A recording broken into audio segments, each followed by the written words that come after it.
Hey Nippers, it's me, Wild Neptune. So, the patch notes had just released for Etheria Restart, the balance changes for the end of Season 1, and the start of the brand new SS1 season. There's also the general patch notes, which are pretty big because it is a big time for Etheria with the global launch. So we'll actually look at both patch notes as they are separate pages. We'll look at the balance adjustments first, and then the general patch after that. So let's get started. Okay, we're going to start. I have not seen these yet, so be a little bit off the cuff. The first one looks like it's Hellkid, so his S3 is being buffed, so damage increased by a little bit. His barrier also being increased by a little bit, and also Shroud barrier. Did anything change here? This is here. It's not this in green. Like, is it just showing what it does? I don't think it did this. Did it increase the CR by 50% after it expired? Does it do this? I don't actually know. Somebody tell me in the comments below. I don't use Hellkid.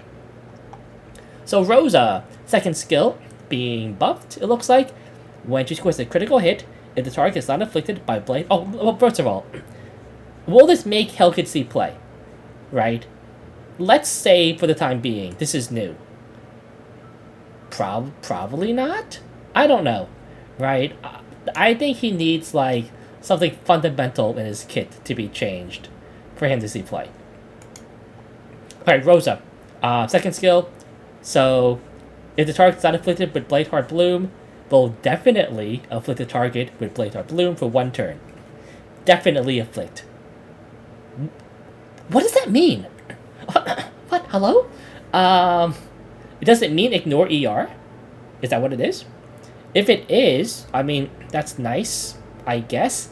I don't know, because that definitely seems more like a long fight type thing. And I have never seen Rosa as, like, in PvP. And remember, these are all PvP changes. A long fight character. I think she just really needs just a damage buff, and that's really it. So I don't know about this one. This one seems like kind of counterintuitive to how Rosa's played. Queen Bee Tsukiyomi. A character I honestly do not think needs to be buffed, but it looks like it's only her S2. So all this is the same, and reduces the cooldown of all skills and all allies and shells for a turn. I mean, by 1 turn, which it already did. This is the same, including herself, which maybe, I don't think it did. This doesn't really do anything though, because everybody runs her on Codex anyway, and, well, you know, if you haven't already won after, like, doing her S3 twice, like, you lost. Like, the fight's over already, right? So, I don't know. This doesn't do anything. Maybe for, like, PvE. I don't know. But PvP, you know, unless there is a Codex nerf sometime down the line, this is, like, totally meaningless. Born. Okay, so his first skill, doing a little more damage, and his healing is increased. Also, if there are... Okay, so his damage is increased too. Also, now he dispels 2 buffs. Okay, this one, I will say, doesn't really change anything. I don't think, even with these buffs, which are pretty, like, stripping 2 buffs is definitely a lot better, but I don't think it means you bring him in any situations where you haven't brought him before.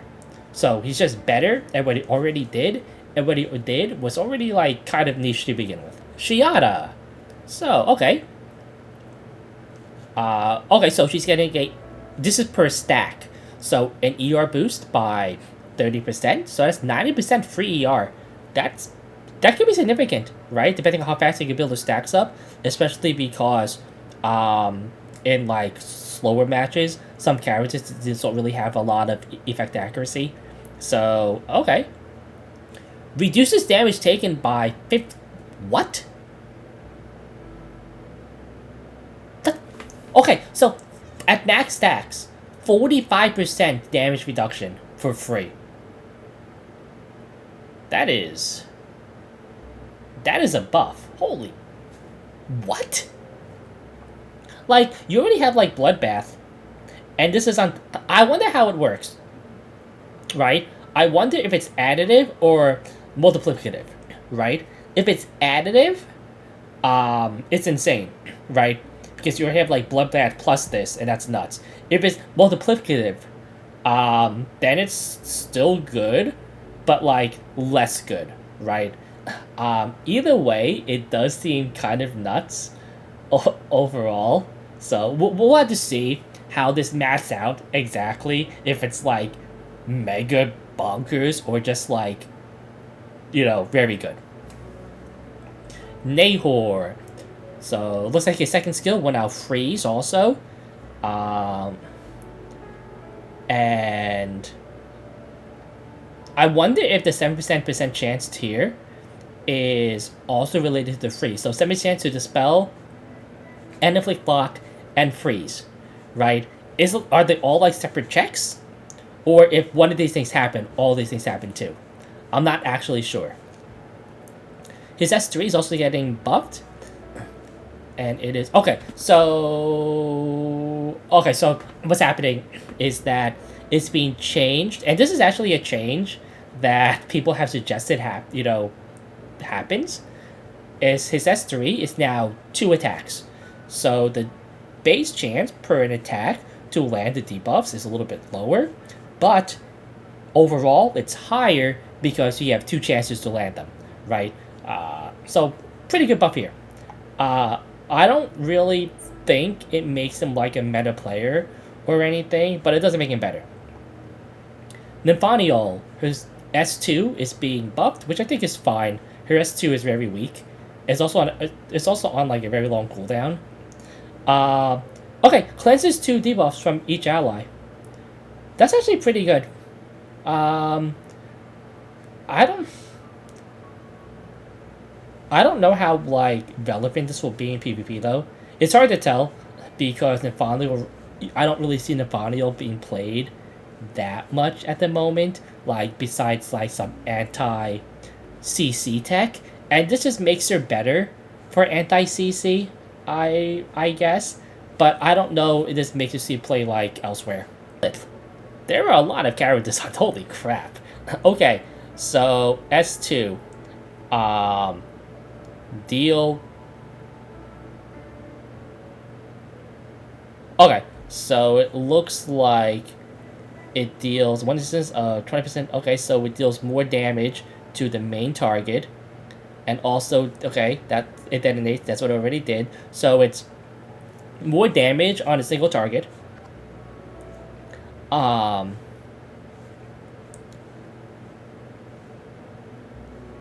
Oh. Okay, and also, this is being buffed, where it's now 25% of the afflicting user's max HP. I don't actually know what it was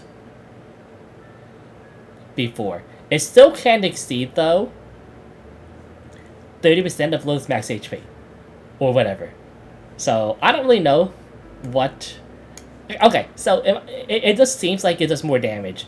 And it's still relative to your max HP and your opponent's max HP. Okay. This is actually pretty decent because solo Lilith sometimes was just difficult to use as like a bruiser. You definitely had to draft like another bruiser with her, and it could kind of lock you into like weird drafts. A lot of times also you only draft her when the enemy had no cleanses and stuff like that, which is probably still going to be true here, but you are... Okay, just more damage. Okay, cool. Silence also being buffed. So... Okay, her second skill now will apply a shield. 30% of her max HP. And her S3 will now also inflict attack down and crit rate down. Crit rate down. Seems like... Is that new? Is that a new debuff? Okay.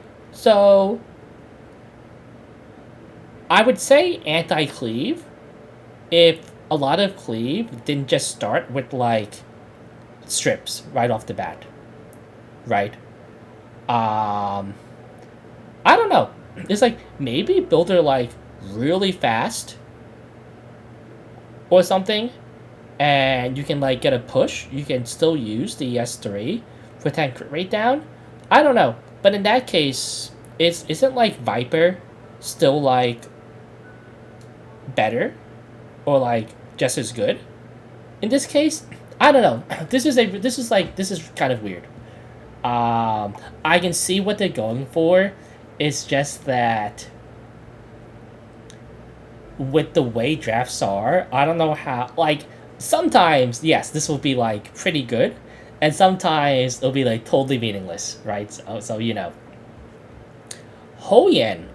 So her S3 damage is being increased, which is good because the way right now Hoyen is being built is she's basically giving up a whole like module line just to force like bulwark on it because she needs bulwark basically, otherwise she gets like stunned, she gets like slept, something like that. Okay, so this damage increase is actually pretty big and actually meaningful. Yelly, because like of course Yelly's being buffed. Why wouldn't Yelly be buffed?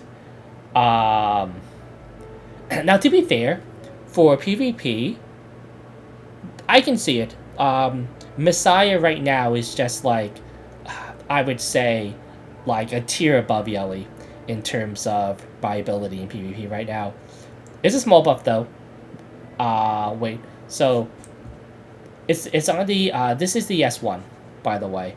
It doesn't say um it doesn't say the S1, but okay. So it has a 206 a very small damage increase, and each attack has now a 50% chance to steal a buff. Okay. Sure. It's a small buff. It is still a buff though. Kind of, you know. Alright, now we have a bunch of SRs. So Muso Blade, Sutomu. His base stats are being increased. Okay. I'll be honest, I still don't know what he does. Nell, her base speed is being increased, which is very good because one of the big things so 123 at 6 stars. So one of the big things people said about Nell or Niu when she came out is that she was slow. So this is a very big change. Won't do anything, I don't think, in PvP. There's better like units, but for PvE, very nice. Victor. So his damage is being increased by 12% of his skill. Okay. Rin. So this is the which one? The red one, the taunt Rin. So her S3. Okay, so now a 100% chance to inflict taunt instead of 75, which is very nice. Above that, something that you probably should have already. And Rin is actually a viable character already in PvP if you have good enough gear for it. This is Blue Rin. This is the damage one. So her S2. This is a single target ability. Is being buffed slightly, and it also has a higher damage to speed threshold, which is good because her S2 seemed very lackluster. Not like you would actually get to use it a lot of the times because after you S3 and your whole team went, if the enemy team wasn't already dead, you probably lost the fight. So I don't know how useful this would be overall, especially when I would say that Rin requires very, very good gear, and a lot of the times you just can't use it on her, unfortunately. Kazumi Kazuyo. This is the what do we call it? The red one. So not the one that sleeps, which I do see down here. Oh, and something's in red. Okay. But anyway, this one here. Uh okay, so it now increases cooldown of all target. Okay, so basically getting a 2-turn cooldown increase. And also her S3 now also gives accuracy plus, which okay, like this isn't doing anything in PvP, and in PvE I don't know. She's already like very niche in PvE. Like I say niche, like maybe used like in one place. So I don't think this really does anything overall. But but she's an SR. Okay, so Casio the Reverie, they are going to nerf a character. Now, not an SSR, right? Which is very annoying because there are SSRs I think should be nerfed, but Casio the Reverie, definitely a character I think should be nerfed, and it is. So the S1 now only sleeps for 1 turn. This means that it is much, much harder, if not impossible, to chain sleep an entire team with just her and like a pusher like Lily. Um, Also, the turn meter pushback is also being decreased from 15% to 10%, which combined with both of these, I think is very significant actually. Okay, you know what? Um, okay, Geek Scientist. So his S3 is being reduced. Cooldowns reduced by a turn. Again, this doesn't matter. This doesn't really matter because everybody runs them on Codex if they do run them. I think. Okay, shells also being changed. Alicorn now dispels 3 debuffs. Okay, this is really big. This makes Alicorn builds for anti CC much more consistent. Actually, it basically I think totally shuts down Obo now. I think Obo has 2 poisons, maybe 3 poisons. I forget how many. But let's say you have like let's say Obo does 3 poisons and the stun, you have a 75% chance to dispel the stun on like a Doki with the Alicorn. So this is actually very significant in terms of consistency for it. Makes it a much better shell. White Fang. Okay, so 10 times 6 is 60, 8 times 8 is 64. So a small crit damage boost and a little bit faster. Okay, sure, for long fights. Halloween also getting buffed. Okay, this is interesting because Halloween's a shell that I think doesn't. I don't know. Like, I do think Halloween already is very strong on certain characters, but now it just 100% reduces cooldown by 1 skill for 1 turn every time an action takes place. Okay, so like, this just makes my Halloween builds much better. I actually think this means that there are like 2, 3 characters right now where Halloween is just the best shell in the game for. Oh, okay. Remember what I said about Codes of Magic maybe being nerfed? Well, hey, okay, what is this? In PvP mode, after being affected by Codes of magic, skills that did not go on cooldown will have their maximum cooldown permanently increased by 1 turn.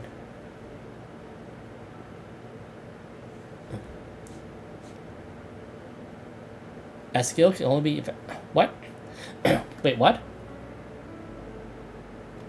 Okay, what does this mean?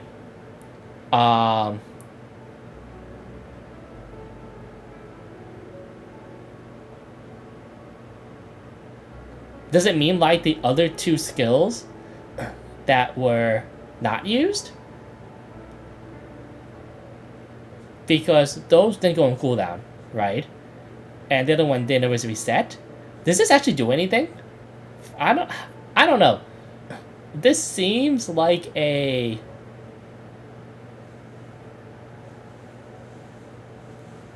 really weird nerf. I'll have to see this in action to see what it actually does. Okay. Also, the immediate effect is also being changed. Okay. So. Okay, so all that's happening here is that for the Etheria effect, where, it's a thing with a stacking damage buff, um, the first one is 20, and then every other one after that is 15, which is good. All this does is speed up the fight. This Codex one, though, very interesting. Okay, so those are the balance notes.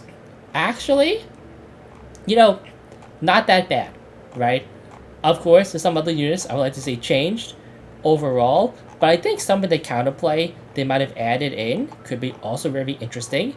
Now, maybe if they give us, like, I don't know, 12 lattices or something like that, I can actually build one of these new characters. But man, the Shiada buff, holy wow. Okay, anyway, let's get on to the general patch notes. Alright, patch notes, only an hour. Okay, I'll be honest, these patches in this game are like the shortest maintenances I've ever seen in a game. It's like Epic 7, 6 hours, right? It's like Nikkei, like 9 hours, right? For patches. Etheria Restart, 1 hour. 200 crystals, okay. So, new events. Hyperlink Gala. So, okay. So it looks like a check-in. You get some stuff here. You get some crystals, some, SSR, stuff like that. Alright, so you have here, so the selector for the second day and everything. You have the new prestige, whatever they call it, skin for Yelly. And also the Yelly banner will be rerun. Now, it doesn't tell me how much that the skin costs, or how much, or what the animation is or anything like that. I just know that now she has bare legs, and that's it. I don't know. I know people kind of hate on the skin. I don't know. I like it. It's like pink and everything. Looks pretty.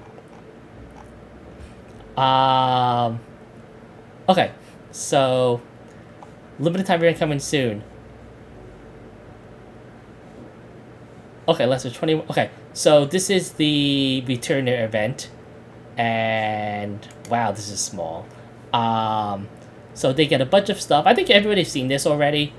Like to be using stuff like the return banner, stuff like that.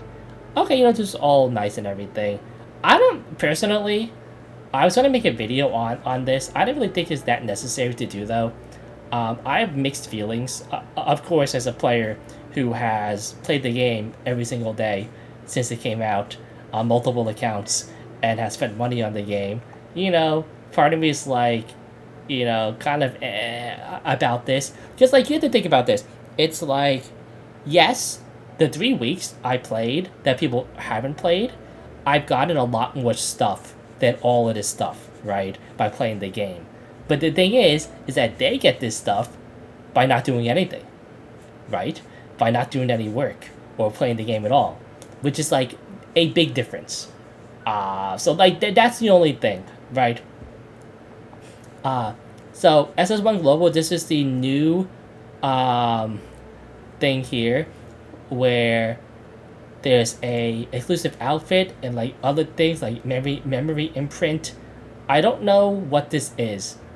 Is this just like a free like imprint for like a character? So like that's actually pretty bonkers. Top 3 exclusive, you get a badge.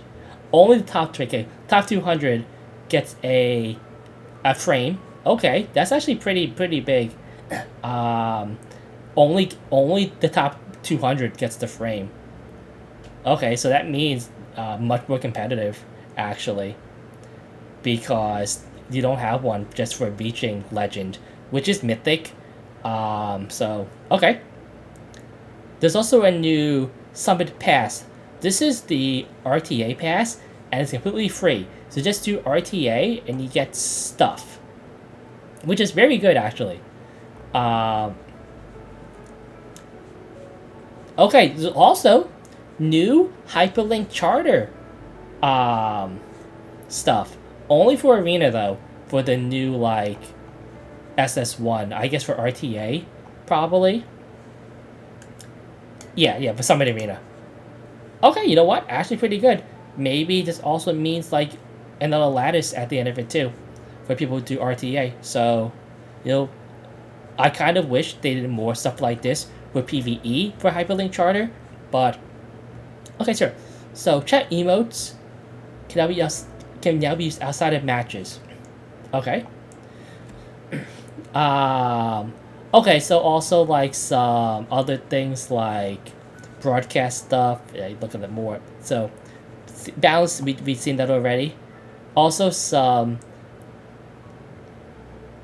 minor like fixes. So a bunch of stuff with Tiamat, which, Tiamat's always broken in some way.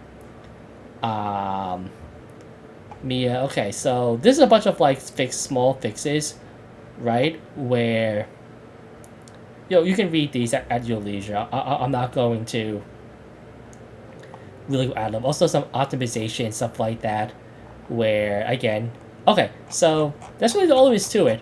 So yeah, like a lot of big stuff. Yelly skin, Yelly rerun, Yelly buff. Man, they really love Yelly, don't they? Like, you have your SSR LD selector, very, very good. And you also have those really, really big balance changes also.